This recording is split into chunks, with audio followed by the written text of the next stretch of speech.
교회가 이미 세속화가 되어 있고 인습화가 되어버려져 있습니다. 거룩한 공동체로서의 정체성이 상실되어버렸다는 사실입니다. 목회자의 사리 사역과 목회자의 윤리적인 방종이 태산을 이루고도 남는 태산보다 더 깨끗하지 못한 교회의 민낯을 보여주고 있는 것이 현실입니다. 예수님께서는 유대인들에게 말씀하셨죠. 화 있을진저 외식하는 서기관과 바리새인들이여 11조는 드리되 율법에 더 중한 바 의와 인과 신은 어렵도다. 이게 그들만의 이야기겠습니다.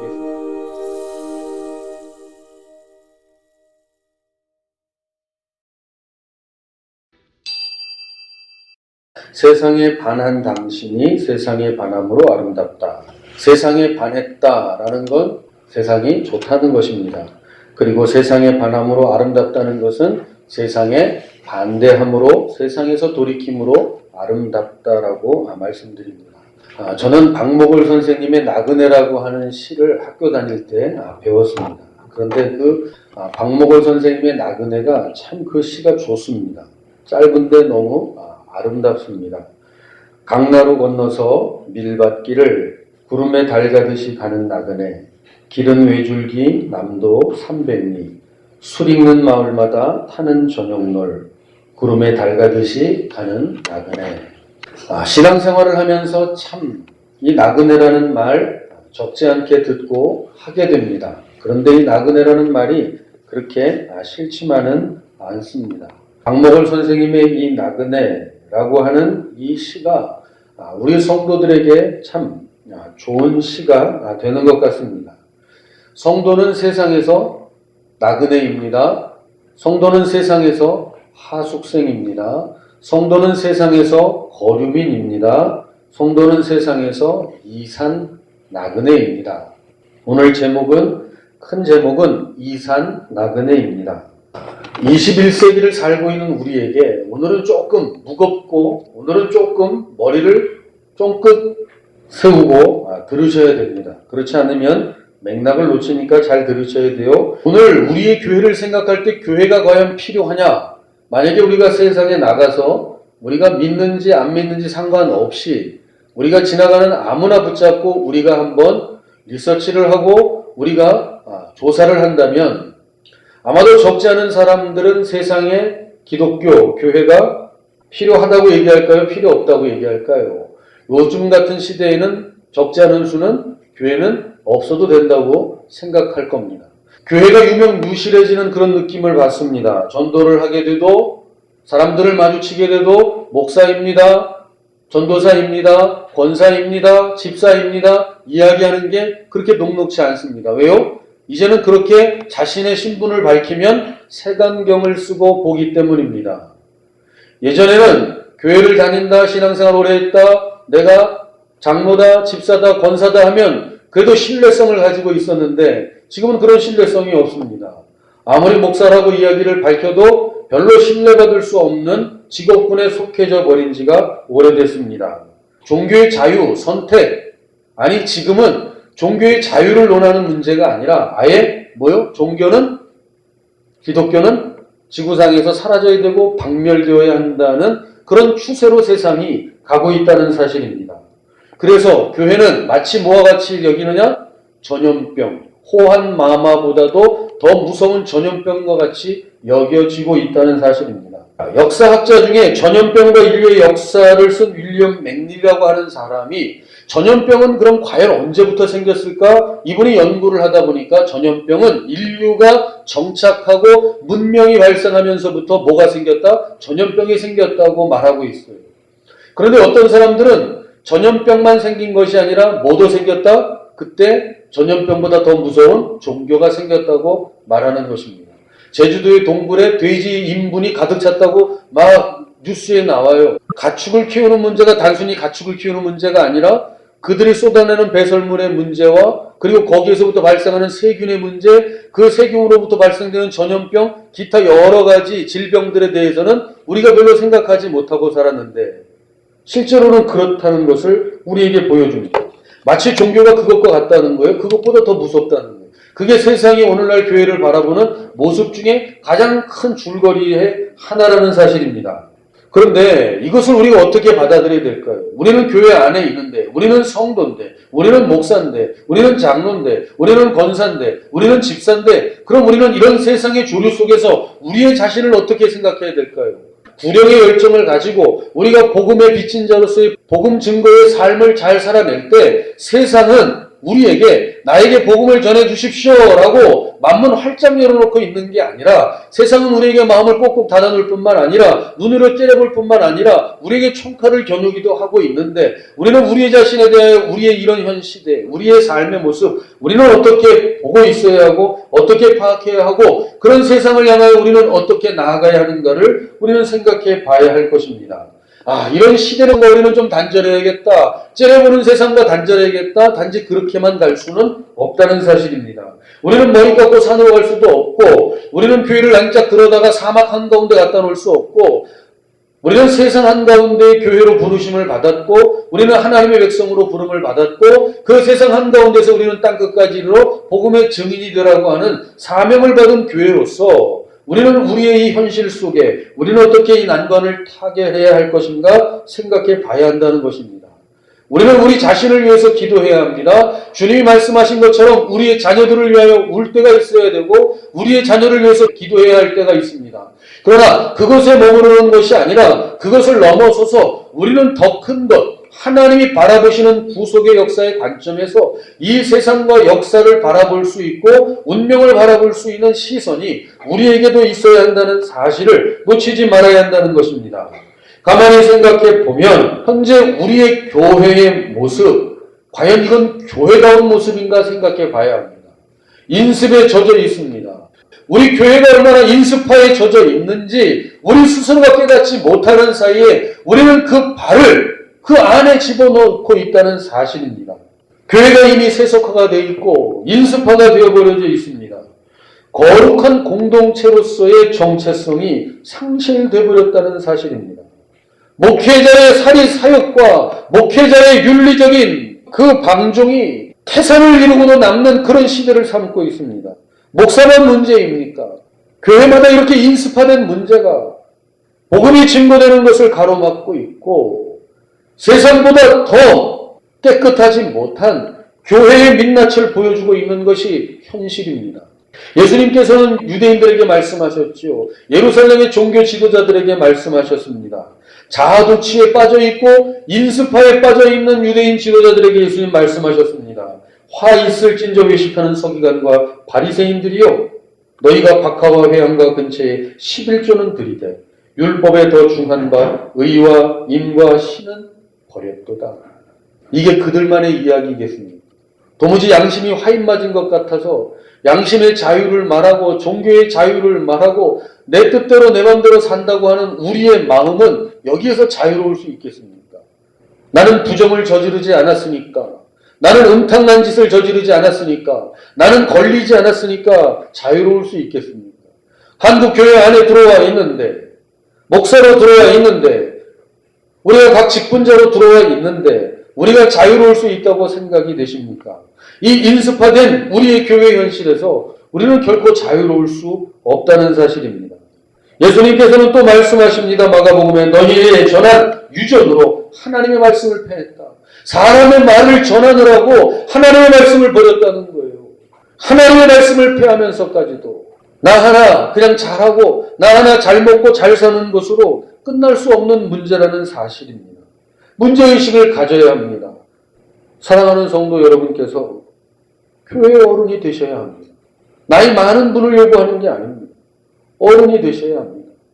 믿고 보고 따라갈 수 있는 어른이 사라져가고 없다는 사실입니다.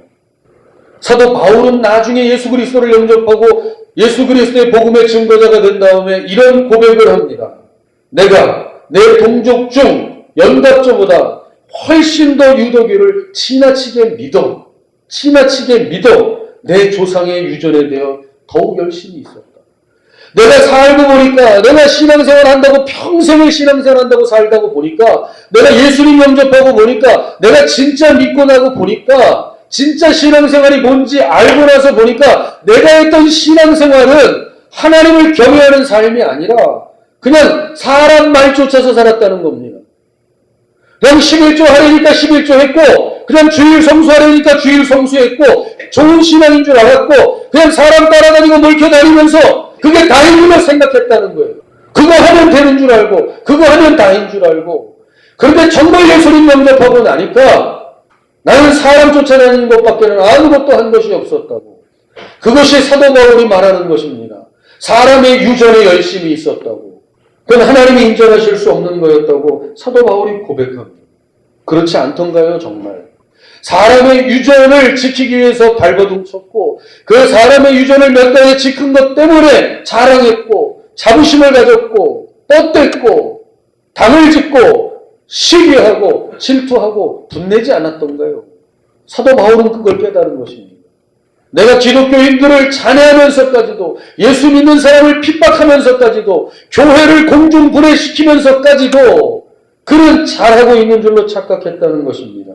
그러나 그건 하나님을 기쁘시게 하는 게 아니라 그저 사람인 내가 잘하는 자족함을 느끼는 것 외에는 아무것도 아니었다는 것을 사도 바울은 고백합니다. 범죄한 아담과 하와가 처음 한 일, 치마를 만들어 입었습니다. 대단한 제품을 만들었습니다. 치마를 입으니까 자신들의 죄가 가리워졌어요? 양심이 가리워졌어요? 그렇지 않습니다. 죄도 가릴 수 없고 양심도 가릴 수 없었습니다. 어쩌면 교회, 그리고 그 교회 안에 있는 우리는 어쩌면 그런 오랜 세월 동안 나뭇잎 치마를 만들어 입으면서 이걸 하나님의 은혜라고 얘기해 왔는지 모릅니다. 오늘날 언론에 비춰지는 교회의 이 민낯, 이건 오늘의 이야기일까요? 아니면 태생적인 문제일까요? 지금같이 SNS와 미디어의 발달에 있어서 다 녹음하고 다 찍고 다 이렇게 공개되는 세상이기 때문에 드러난 거지. 예전에는 없었을까요? 예전에는 없는 게 지금 생긴 걸까요? 예전에는 목사님들이 반듯하고 정확하고 아무 문제가 없었는데 요즘 목사님들이 성경도 못 받고 믿음도 없고 별별 일 없어서 이런 문제들이 다 세상에 드러나는 걸까요? 우리는 계속 나뭇잎 치마를 만들어 입으면서 이것이 하나님의 은혜라고 괜찮다고 걸리지 않았다고 들키지 않는다고 우리 어쩌면 계속 그렇게 가고 있는지 모릅니다. 그러나 그게 정답이 아닌 것이라는 사실을 우리는 기억해야 합니다. 하와는 동산 중앙에 있는 선악과를 알게 하는 나무의 실과를 봤습니다. 하와의 시력이 얼마나 될까? 저는 그런 생각을 해봤어요. 하와가 시력이 얼마일까? 하와에게 뱀이 접근해서 뭐라 그랬어요? 이것을 먹는 날에는 내가 눈이 밝아진다 그랬어요. 하와의 시력을 염려해서 그랬을까요? 하와가 말씀을 보니까 동산 중앙에 있는 나무를 보니 보암직도 먹음직도 지혜롭게 할 만큼 탐스럽기도 한지라 그랬어요. 그래서 따서 먹고 아담 남편에게도 줬다 그랬어요. 그럼 가만히 생각해 보세요. 그냥 성경을 띄엄띄엄 생각하지 말고 그냥 한번 내가 그 자리에 있다고 생각을 해보세요. 내가 지금 동산의 중앙에 있는 선악과를 보는 거예요. 그런데 보암직도 먹음직도 지혜롭게 할 만큼 탐스럽기도 한지라 그게 얼마큼 멀리 떨어져 봤을까요? 하와가 시력이 좋아서 100m, 200m, 1km, 2km 떨어진 곳에서 이 동산 중앙에 있는 나무를 봤겠어요? 아니면 점점 가까이 가서 그 나무에 정확히 다가가서 자세하게 살펴봤겠어요? 시장 가서 생선 사실 때, 야채 사실 때 한 100m 떨어진 곳에서 거기 당근 좋아 보이는데 한 3,000원치 담아주시고요. 그러세요? 아니면 가서 그 물건을 직접 들여다보고 이리저리 살펴보시고 눈이 동태 눈이 아닌가? 아니 깨끗한가? 다 야채가 살펴보고 사시겠어요? 살펴보고 괜찮은 것 고르려고 골라서 사시잖아요. 하와가 에덴 동산에 있는 선악과를 볼 때 보암직도 먹음직도 지혜롭게 하고 가까이 가서 본 거예요? 아니에요. 꼼꼼히 본 거예요? 아니에요. 가까이 가서 꼼꼼히 본 거예요. 그래서 따서 먹고 아는 남편에도 준 거예요. 남편이 그러면 직장 나가고 멀리 있는데 전화해가지고 여보 빨리 와봐 저리 와봐 해갖고 얼마나 맛있는데 달콤한데 너무너무 좋아하고 그래서 남편을 직장에서 불러다가 먹인 거예요. 남편이 옆에 있었던 거예요. 남편 옆에 있었던 거예요. 그리고 줘서 먹은 것입니다. 가까이 가서 꼼꼼하게 살펴본 거예요. 가까이 가서 꼼꼼히 살펴봤더니 좋았더라 좋지 않았더라. 좋았더라 이거예요. 그래서 좋은 건 혼자 먹을 수 없으니까 누구도 줘요? 결혼할 때 다 줄여서 들었잖아요. 하와가. 콩이 반쪽이 생겨도 남편하고 나눠 먹으라고. 그 누구하고 나눠 먹었어요? 아담하고 나눠 먹었죠. 남편 아담과 아내 하와는 세상에 뭐 했어요? 반해버렸어요. 세상에 반했어요. 꼼꼼히 살펴보니까 너무 좋아 보였어요. 하나님이 약해서가 아니에요. 우리가 약해요. 우리는 우리 자신이 내가 감당할 수 없어요. 우리는 그렇게 강하지 못해요. 그런데 내가 강하다고 생각하고 내가 이길 수 있다고 생각하는 순간 우리는 함정의 발을 딛는 거예요. 내가 선악과를 먹어도 내가 감당할 수 있다고요? 아니요, 감당할 수 없어요. 세상을 내가 요리조리 꼼꼼하게 살펴보고 비교하고 분석하여 내가 세상의 좋고 나쁨을 내가 구별하고 내가 세상에 좋은 것만 취할 것 취하고 나쁠 것을 버릴 것을 버리고 그래서 내가 좋은 신앙인이 되겠다? 그만큼 우리가 세지 못하다는 사실입니다. 우리가 주의를 안 지키고 우리의 믿음을 지킬 수 있다고요? 한 달에 한 번 오거나 1년에 한 2번 오거나 10년에 한 번 오겠어요. 불가능하다는 걸 알아요. 우리는 강하지 못해요. 우리는 설사 공중에 나는 새를 떨어뜨리는 능력을 은사를 받은 사람이라고 할지라도 우리는 우리의 일평생에 그 잔잔한 우리의 신앙에 그 줄거리들을 붙들지 못하면 우리는 강하지 못하다는 사실입니다. 우리는 하나님의 말씀을 순간 붙잡지 아니한 하와가 세상을 꼼꼼하게 살펴보고 분석하여 세상에 반해 세상을 취하는 것밖에는 할 수 없다. 세상에 반할 수밖에 없다는 거예요. 세상의 유혹에 넘어갈 수밖에 없다는 것입니다. 롯의 아내 알지요? 소돔과 고모라 성 뒤를 돌아보지 말라 그랬는데 뒤를 돌아봐서 소금 기둥이 됐어요. 왜 돌아봤을까요? 세상에 반했기 때문에 돌아본 거예요. 데마 바울을 버리고 세상으로 갔습니다. 왜요? 가만히 생각해 보세요. 이 성경에서만 보는 듣는 바울과 베드로의 그림자와 앞치마만 닿아도 사람들이 병이 낫고 뻘떡뻘떡 일어나는 그 바울과 베드로를 내가 실제로 내가 만나고 내가 모시고 내가 함께 하나님의 일을 위하여 노력한다면 얼마나 이게 꿈과 같은 일이겠어요. 그런데 성경을 보니까 바울이 대만한 세상을 사랑하여 세상으로 돌아갔고 내 주위에는 지금 한 명도 남아있지 않다고 얘기해요. 다 나를 버리고 떠났대요. 왜요? 세상에 반했기 때문이에요. 세상에 반하면 여기에 우리가 있을 수 없어요. 이런저러한 이유를 우리는 다 댈 수 있어요. 별별 이유와 핑계를 다 댈 수 있어요. 그러나 본질은 하나예요. 세상에 반했어요. 세상이 너무 좋아요. 세상이 너무 즐거워요. 세상이 너무 즐길 게 많아요. 성경보다 리모컨이 사실 더 좋잖아요. 다윗과 사울의 이야기보다 막장 드라마가 더 재밌잖아요. 예능인들이 나와가지고 게임하는 게 더 재밌잖아요. 세상이 너무 즐거워요. 세상이 너무 재밌어요. 어떠한 이유를 대더라도 세상에 반했어요. 그러니 안 돼요. 우리는 놓치지 말아야 되는 게 있어요. 예수님이 비유를 하실 때 씨 뿌리는 자들의 비유를 하셨어요. 그때 뭐라 그러셨어요? 씨 뿌리는 자가 씨를 뿌리러 나가서 씨를 뿌리는데 그 씨가 어느 것은 길가에 뿌려지고 어느 것은 돌짝밭에 뿌려지고 어느 것은 가시덤불에 뿌려지고 어느 것은 옥토에 뿌려졌다고 했어요. 이게 오늘날 우리의 농경 문화를 생각하면 이해가 안 되는데요. 유대인들의 고대의 농경 문화는 뭐냐 하면 바람을 등지고 씨를 뿌리는 거예요. 그러면 이 바람에 날려서 씨가 뿌려지는 거예요. 그럼 씨가 날아가서 옥토에도 떨어질 수 있고 길가에도 떨어질 수 있고 덤불에도 떨어질 수 있고 할 수 있는 거예요. 그런데 여기에서 예수님이 첫 번째 길가에 떨어졌다고 하면 길가에 떨어졌을 때 곧 뭐가 온다고요? 즉시 새가 와서 그 씨를 먹어버린다 그랬어요. 우리는 우리의 신앙생활을 그냥 넉넉히 가만히 있고 목사님 오늘 설교 은혜롭게 성령 있게 저 어떻게 잘 좀 해보십시오. 내가 오늘 아멘 할 터이니까 한 3번 할 테니까 은혜 좀 줘보시오. 은혜 된다 안 된다고요? 뭐가 와서 먹어버리니까요? 새가 와서 먹어버리니까요. 그게 뭐라고요? 마귀라고요. 마귀는 빼앗는데요. 지가 먹으려고요? 아니, 지가 먹으려고 빼앗는 게 아니에요. 우리가 못 먹게 하려고 빼간대요. 엄청난 말씀을 하는 거예요. 그 비유의 맨 마지막에 예수님이 뭐라고 말씀하세요? 이 비유는, 씨 뿌리는 자의 비유는 농사 잘 지라는 얘기가 아니라 너희의 귀에 지금 말씀이 어떻게 들리는가를 잘 생각하라는 거예요. 그런데도 우리는 세상에 너무 반하다 보니까 세상에 너무 반해가지고 말씀이 들려지지 않고 말씀이 심겨지지 않고 세상 유혹과 재리에 대한 유혹 때문에 말씀의 기운이 막혀서 자라지 못하여 열매가 맺히지 않는데도 불구하고 우리는 아무 상관이 없어요. 괜찮아요. TV 리모컨만 있으면 돼요. 돈만 있으면 돼요. 칭찬만 받으면 돼요. 세상에서 내가 원하는 지위만 가지면 돼요. 그냥 일주일에 1시간만 잘 넘어가면 돼요. 오늘 목사님이 잘 될 겁니다. 풍성할 겁니다. 열매를 맺힐 겁니다. 기도하는 대로 응답되실 겁니다. 라고 하는 얘기만, 좋은 얘기만 들려주면 아무 상관없어요.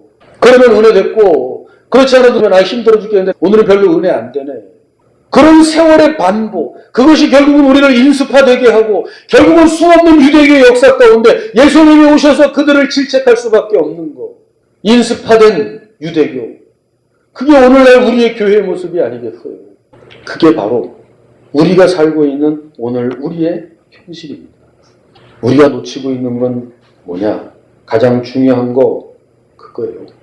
우리가 나그네라는 거예요. 사도 바울은 빌립보서 3장 1절에 이렇게 얘기해요. 기뻐하라고. 근데 도대체 뭘 기뻐해야 되느냐?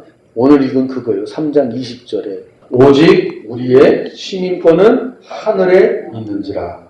거기로서 구원하는 자 곧 주 예수 그리스도를 기다리노니. 뭘 기뻐해야 되느냐? 우리의 시민권이 어디에 있다? 하늘에 있다. 그걸로 기뻐해야 한다는 거예요. 하늘의 시민권이 있다는 건 정말 놀라운 사실입니다. 하늘의 시민권이 있다는 건 뭐예요? 낯선 땅에서 낯선 삶을 산다는 걸 얘기하는 거예요. 그게 뭐예요? 우리 이산 가족이라고 그러잖아요. 뿔뿔이 흩어져 있어서 만나지 못하는 거. 그래서 우리는 뭐냐? 이산 나그네인 거예요. 우리는 천국에 모여 있어야 하나 지금 우리의 현실은 뭐예요? 이산 나그네예요. 세상 곳곳에 흩어져서 하나님의 사람으로 살고 있는 거류민, 이방인이에요.